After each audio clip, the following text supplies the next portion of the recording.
Bonjour, écoutez, merci d'être là pour cette journée nanomédecine.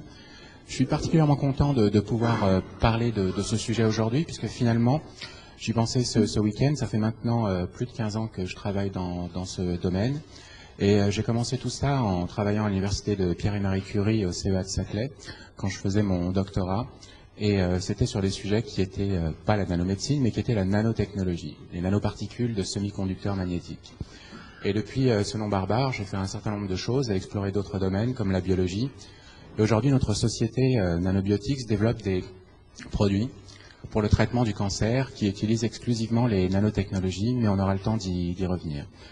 Donc après cette introduction rapide, on m'a demandé de faire un topo, une vue un peu d'hélicoptère sur la nanomédecine. Qu'est-ce que c'est, d'où ça vient, pourquoi les nanotechnologies, pourquoi les nanoparticules appliquées à la santé, quels sont les avantages, quels sont les inconvénients. Donc j'ai essayé de prendre une approche un peu naïve du sujet, en l'illustrant, et en essayant de repartir de la base. Donc ce ne sera pas une présentation très scientifique, mais plutôt illustrée. Je pense que la première question qu'il faut se poser, c'est la taille. On parle de...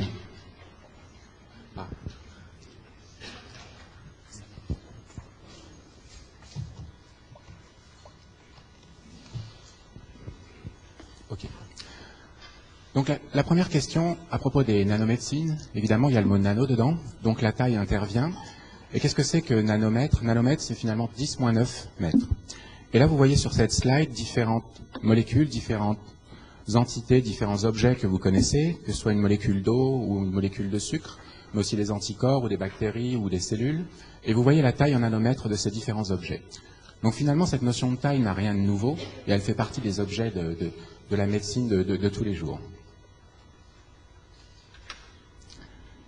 Et les nanoparticules ou les nanoobjets ou la nanotechnologie, finalement, fait appel à des objets, des technologies que l'on va construire, que l'on va utiliser à des échelles qui vont aller de 1 à 100 nanomètres selon les définitions ou de 1 à 1 micron, de 1 nanomètre à 1 micron suivant d'autres définitions.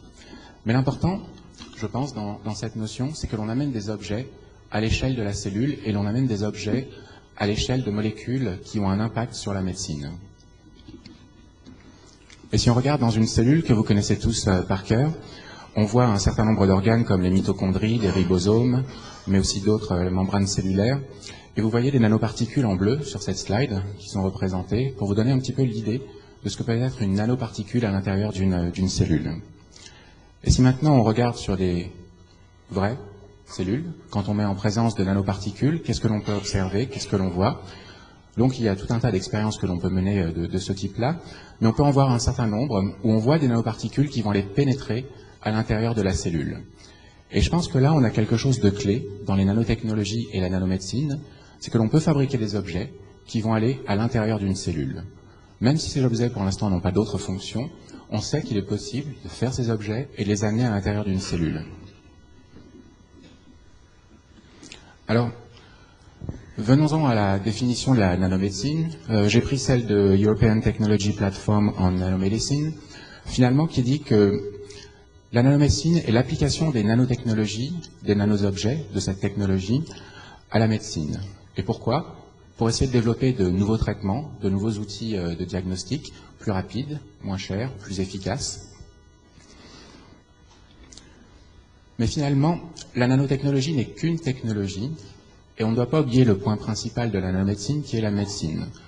On essaye de résoudre des problèmes soit du système de santé, soit des problèmes liés aux patients, et c'est là le cœur du sujet.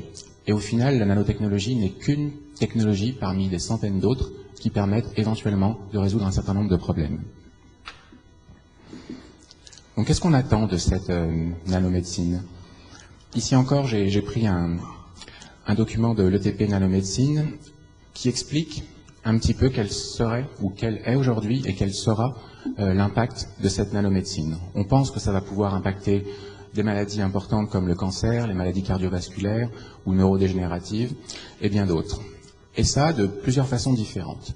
On peut imaginer des traitements qui seront moins toxiques, plus efficaces, moins coûteux à terme probablement, mais aussi de nouveaux modes d'action et de nouveaux types de traitements qui pourraient amener de nouveaux outils aux médecins. Donc quand on écoute ce mot, on voit que ça peut être un mot nouveau, mais la nanomédecine en tant que telle n'est pas nouvelle, puisqu'il y a déjà un certain nombre de produits, un large nombre de produits, qui sont sur le marché. Et ici, c'est un découpage qui est proposé par le LEM sur les applications des nanotechnologies à la santé et les applications dans la médecine. Donc il y a 3 grandes catégories. Une partie qui concerne le diagnostic in vitro, une autre le diagnostic in vivo et toute une partie thérapeutique. Donc vous voyez que les choses sont déjà assez bien segmentées. On peut prendre quelques exemples, comme des biocapteurs ou des nanomicropuces qui vont permettre de faire du diagnostic, mais aussi des nanoparticules que l'on va injecter et qui vont devenir des produits de contraste pour l'imagerie, ou alors ce qu'on appelle des systèmes de délivrance contrôlés ou des drug delivery systems qui vont permettre de véhiculer des molécules. Et toutes ces technologies, ou en tout cas une partie, sont déjà sur le marché. Ici, vous avez un extrait de Nature Biotech de 2006, donc qui n'est pas spécialement récent, et qui liste une partie des produits qui sont déjà sur le marché. Et vous voyez que ces nanoparticules ou ces nanotechnologies sont déjà utilisées pour traiter tout un tas de pathologies et sont déjà utilisées tous les jours par les médecins. Revenons à la base. Pourquoi l'aspect nano est tellement important dans la nanomédecine, ou pourquoi on pense que les nanos vont faire quelque chose? Quand on cherche à adresser une pathologie, on a 2 ou même peut-être plusieurs façons, mais en tout cas il y a 2 axes que l'on peut imaginer. Le premier étant une approche macroscopique, où on va fabriquer des objets que l'on peut soit manipuler avec les mains, soit utiliser. On peut citer des scalpels, des outils de diagnostic comme les rayons X, ou aussi des IRM et bien d'autres approches. Et ça, ce sont des outils que l'on peut qualifier de macroscopiques et que l'on peut finalement appréhender avec les mains. Et puis, il y a l'autre approche qui vise à utiliser cette fois des objets beaucoup plus petits, naturels, qui sont des molécules.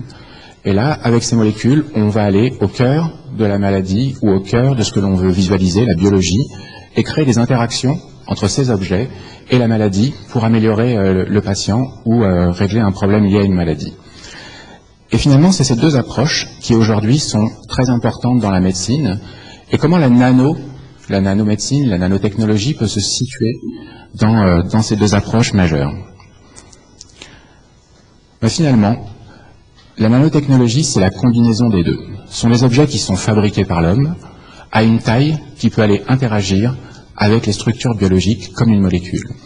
Donc finalement, on se retrouve un petit peu à la croisée des mondes, c'est-à-dire on fabrique ces objets, peu importe la façon dont on les fabrique, mais on les fabrique à une taille et on leur donne des fonctions pour aller interagir avec la molécule au niveau de la biologie, à l'intérieur d'une cellule ou ailleurs dans le corps. Et je pense que c'est cet aspect qui est vraiment unique à propos des nanotechnologies. On ne parle plus ou plus forcément d'interaction moléculaire ou comment designer une molécule qui va aller interagir avec une maladie, mais plutôt quel objet je vais designer, quel objet je vais fabriquer pour aller lui donner une fonction et pour aller l'amener, cette fonction, à l'intérieur d'une cellule.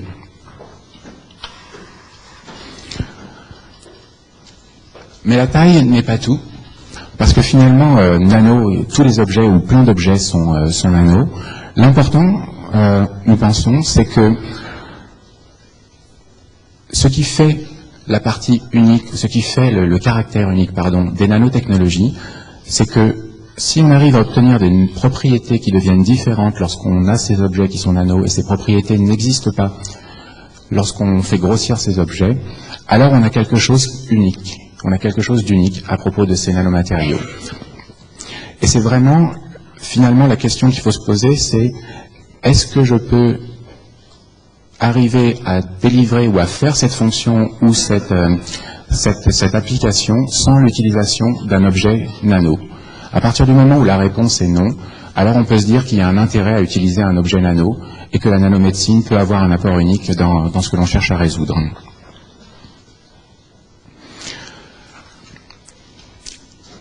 Donc je pense qu'il est assez communément admis, même démontré très largement, que lorsqu'on va réduire la taille d'un matériau, on va pouvoir en impacter les propriétés physiques, physico-chimiques, ou au moins pour un certain nombre d'entre eux, que ce soit les propriétés optiques ou magnétiques. Donc j'ai essayé de prendre quelques exemples pour illustrer ça. On sait qu'un matériau, quand on passe d'un matériau bulk, que l'on peut tenir dans sa main en gros, et que l'on va le couper en plein de petits morceaux pour en faire des nanoparticules, on va avoir un certain nombre de changements. On va par exemple, comme le disait tout à l'heure Robert, je crois, augmenter la surface de ces nanomatériaux, ou la surface par un gramme de matière, et donc on va avoir tout un tas de propriétés possibles à l'aide de ces nanomatériaux. Mais aussi, toutes les propriétés physiques d'un matériau, lorsqu'on va les confiner, lorsqu'on va leur demander, lorsqu'on va les contraindre à être et à exister dans une toute petite particule, alors on va aussi pouvoir avoir quelques modifications et quelques changements de propriétés physiques. Et c'est un des exemples que j'ai choisi, qu'on appelle l'effet quantique de taille, ou quantum size effect. Et de quoi parle-t-on quand on parle de quantum size effect? En fait, on parle d'un matériau que l'on peut considérer comme infini, et dont on va réduire la taille, et qui va devenir fini. Donc il y a cette notion qui est primordiale dans la nanotechnologie ou les nanoparticules, c'est qu'on change non seulement d'échelle, mais on change de concept en passant d'un matériau qui peut être considéré d'un point de vue atomique comme infini, vers un matériau qui va être considéré comme fini. Et juste pour prendre une illustration, imaginez-vous être un électron. On sait qu'un certain nombre de propriétés physiques sont portées par des électrons. Donc imaginez-vous être un électron dans un matériau de cette taille que je peux tenir dans ma main. D'un point de vue d'un électron, ce qu'il va voir, c'est des atomes partout, ou d'autres électrons partout, mais une infinité dans toutes les directions d'atomes. Et lorsqu'on va réduire la taille, petit à petit, alors l'espace va se libérer jusqu'à un moment où on va avoir un matériau qui ne ressemble plus au matériau que l'on avait quand on était un matériau bulk, quand on était un matériau massif. Et là, cet électron va commencer à avoir des choses différentes, jusqu'à une certaine taille critique, où là, on est passé d'un niveau continu, infini, à un niveau discret. Et quand on passe d'un niveau continu à un niveau discret dans la matière, alors on a des changements de propriétés physiques assez importantes. Et l'effet quantique de taille, en fait, se résume à ça. Les propriétés optiques, ou dans un certain nombre de cas, étant portées par la matière et par les niveaux accessibles aux électrons dans cette matière, quand on passe d'un niveau, d'un matériau infini à un matériau discret, avec des atomes réduits en nombre, alors on peut avoir des modifications des propriétés physiques de ce matériau et les modifications optiques qui vont par exemple changer de couleur. Et c'est ce qu'on voit ici. Ici on a des nanoparticules de différentes tailles et on voit qu'en changeant la taille de ces particules, on arrive à faire varier leur couleur. Parce que finalement, on a fait varier les domaines ou les domaines accessibles aux électrons à l'intérieur de ces matériaux. Donc ça c'est une propriété physique, mais finalement on se dit qu'est-ce qu'on peut en faire dans la médecine?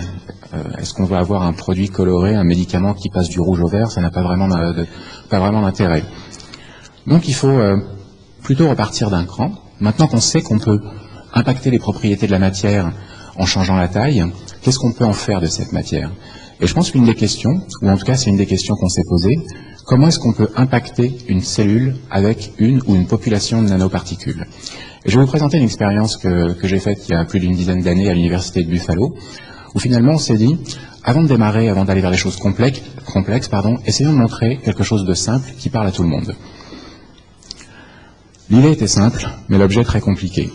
Donc ce que l'on a fait, c'est qu'on a fabriqué une particule magnétique, comme un aimant, que vous pouvez avoir sur votre frigo ou n'importe où, donc qui peut subir et qui peut interagir avec un champ magnétique. Et sur cette particule magnétique, on a fait un certain nombre de choses. On a ajouté des colorants pour pouvoir les visualiser. On a ajouté des molécules de ciblage, le LHRH en l'occurrence, pour pouvoir cibler des récepteurs spécifiques d'une cellule. Et en l'occurrence, sur cette cellule que l'on a visée, il y avait des récepteurs à la fois sur la membrane et sur la membrane nucléaire de cette cellule. Donc une fois qu'on a passé quelques mois à fabriquer cette particule, on l'a mis en présence d'une cellule. Je ne sais pas si on voit très bien. Peut-être on peut éteindre la lumière si c'est faisable, si c'est compliqué. Je fais aussi appariteur. Alors, merde, d'habitude c'est allumé. C'est bon.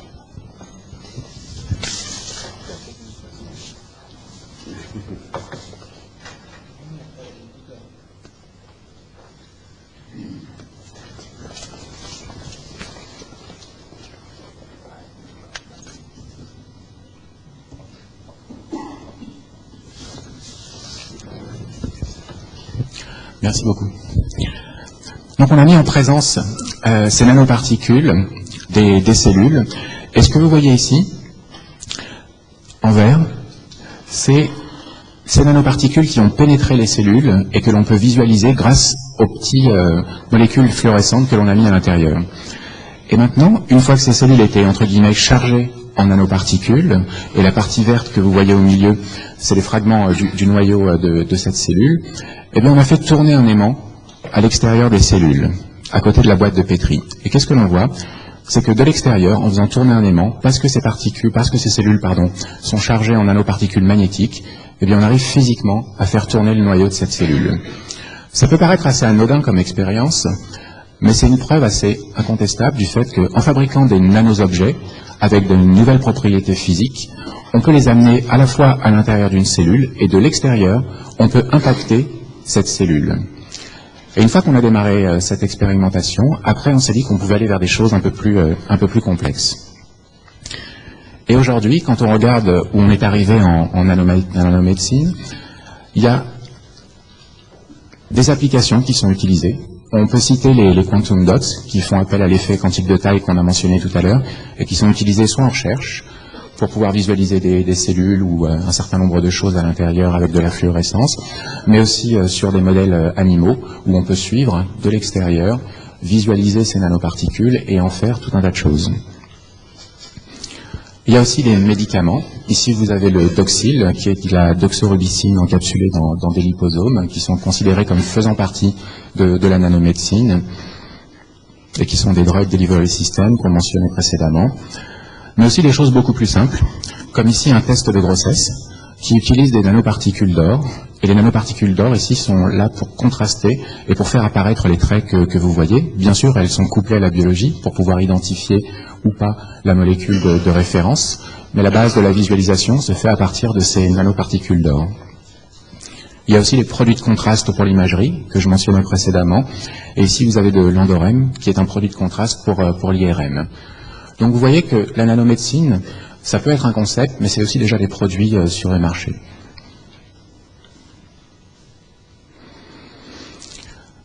Donc plutôt que de continuer ce catalogue, je me suis dit que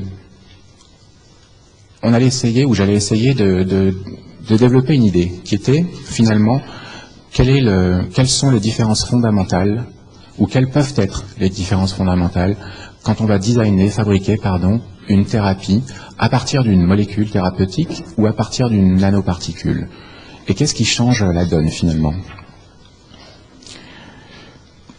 Ici, vous avez une molécule d'aspirine, et quand on fabrique une molécule pour la thérapie, on a une entité chimique ou biologique, mais cette entité, à la fois, elle doit porter toutes les fonctions du médicament.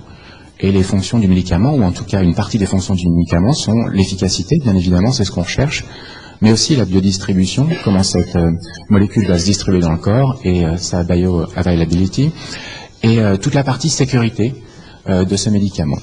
Donc finalement, on demande à une molécule unique de porter toutes les fonctions d'une thérapie. Et on sait très bien que quand on va modifier un peu cette molécule, si on change un atome, si on change un groupement, alors potentiellement on va impacter les trois propriétés qui sont mentionnées là. Ce qui veut dire que, en tout cas de notre point de vue, le design de médicaments est vraiment la science du compromis. On essaye d'optimiser ces trois propriétés à travers une seule molécule. Et cette notion de compromis fait qu'on a au final une fenêtre pour jouer sur l'efficacité, pour jouer sur la toxicité, qui à l'aide de molécules reste relativement réduite, mais qui aide et qui sauve des gens et des patients tous les jours. Maintenant, qu'est-ce qui change quand on parle de nanomatériaux ou de nanotechnologie? C'est que finalement, on peut décorréler un certain nombre de fonctions. Ici, vous avez un exemple de drug delivery system où on a un liposome qui va encapsuler des molécules thérapeutiques. Finalement, la partie efficacité de ce produit, elle est portée par la molécule qui est à l'intérieur, et on peut changer tout l'habillage de cette molécule, tout le liposome, sans avoir à faire de compromis sur l'efficacité intrinsèque de la molécule que l'on va mettre à l'intérieur. Et ça, je pense que c'est quelque chose d'assez unique et d'assez fondamental dans la nanomédecine, c'est la décorrélation des différentes fonctions d'un produit. Ça ne veut pas dire finalement qu'il n'y a plus de compromis. Il y a toujours des compromis en médecine. Mais là, ça permet d'avoir une vision un peu différente de la visualisation et du design d'un produit. On est plus sur une approche fonctionnelle d'un produit plutôt que sur une approche random et où on essaye d'optimiser les différents compromis.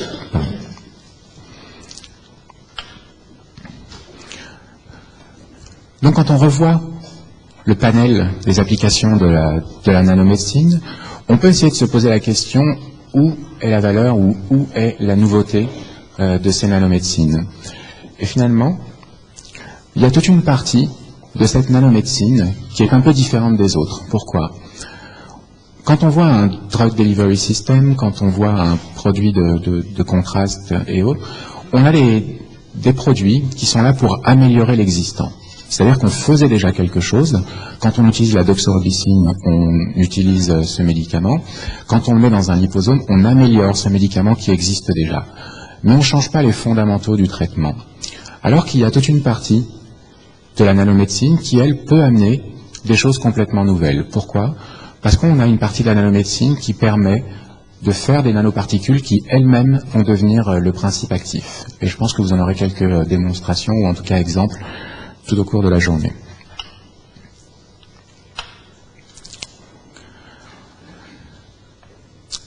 Comme dans notre entreprise, on travaille sur le cancer, j'ai juste décidé de prendre un exemple sur ce sujet, mais pas d'expliquer ce que l'on peut faire avec des nanoparticules, mais plutôt de remonter d'un cran et de se dire comment est-ce qu'on définit une cible thérapeutique avec des molécules classiques et avec des nanoparticules qui pourraient être elles-mêmes le principe actif, pour essayer d'illustrer le propos que je vous ai tenu. Donc là, vous avez une cellule cancéreuse et à côté, une partie des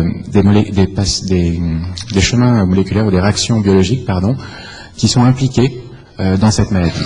Et vous voyez qu'il y a un certain nombre d'interactions entre les molécules, de connexions, qui rendent le système d'une complexité absolue. Et finalement, quand on veut essayer de trouver un traitement sur le cancer, qu'est-ce qu'on se dit, qu'est-ce qu'on fait ? On se demande quelles molécules ou quelles interactions moléculaires à l'intérieur de ces cellules ou de ce cancer ou de cette tumeur vont avoir un impact sur la maladie et comment après, une fois que j'ai identifié ces molécules ou ces chemins moléculaires, quelles molécules je peux fabriquer pour aller interagir de façon bénéfique avec ça. Et vous voyez bien que dans toutes ces connexions, dans cette multiplicité de molécules, il n'est vraiment pas simple de se dire qu'on va avoir un objet qui va aller interagir avec une molécule et qui va avoir une action unique à l'intérieur d'un corps humain.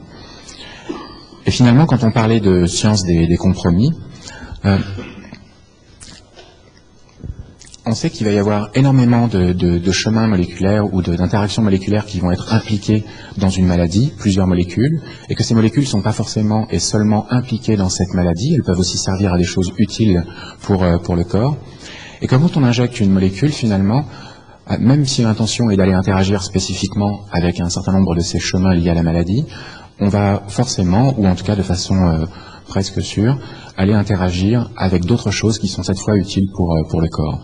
Et c'est toute cette notion de compromis qui est portée par par la médecine classique.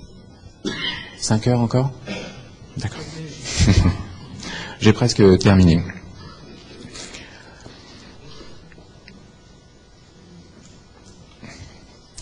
Donc maintenant, comment est-ce qu'on change cette approche avec les nanoparticules ? Je pense qu'il faut revoir les cibles thérapeutiques d'une façon un peu différente. On oublie les molécules, on oublie les interactions moléculaires, pour un temps au moins, et on se pose la question de la physique. Comment la physique intervient dans une cellule ? Comment le pH peut intervenir ? Comment les interactions moléculaires en termes de force de Van der Waals, par exemple, peuvent intervenir à l'intérieur d'une cellule ?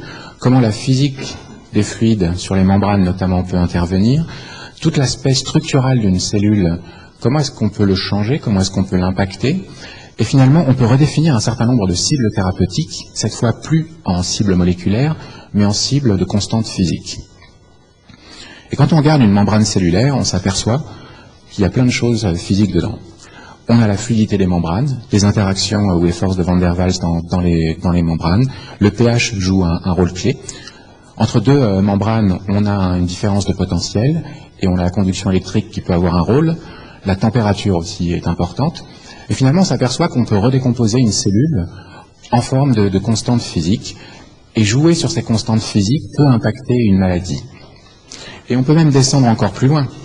Quand on regarde une des molécules de cette membrane, on s'aperçoit qu'il y a les atomes, et les atomes, on peut les voir sous forme juste atomique globale, mais on peut aussi les voir sous forme de protons, de neutrons, d'électrons, sur lesquels on va pouvoir influer avec de la physique. Donc finalement, on peut redécomposer un certain nombre de maladies en fonction de paramètres physiques et apporter un nouvel angle pour la recherche médicale. Et pour moi, c'est vraiment ça l'essence de la nanomédecine. Robert, excuse-moi, il reste combien de temps là ? 2 minutes, ok. Donc je vais juste passer à un tout dernier exemple. Donc ça, c'est un projet qu'on a développé en collaboration avec Philippe Selsker, avec un projet européen qui s'appelle Sonodrug. Et là, l'idée est de faire des liposomes avec de la doxorubicine et des particules magnétiques. Pourquoi ? Pour avoir des objets que l'on peut visualiser à l'aide des particules magnétiques, puisque ça donne un certain contraste à l'IRM. Et ces liposomes sont thermosensibles, ce qui fait que quand on les excite avec des ultrasons focalisés, alors on va pouvoir contrôler dans l'espace et le temps la délivrance de ces molécules.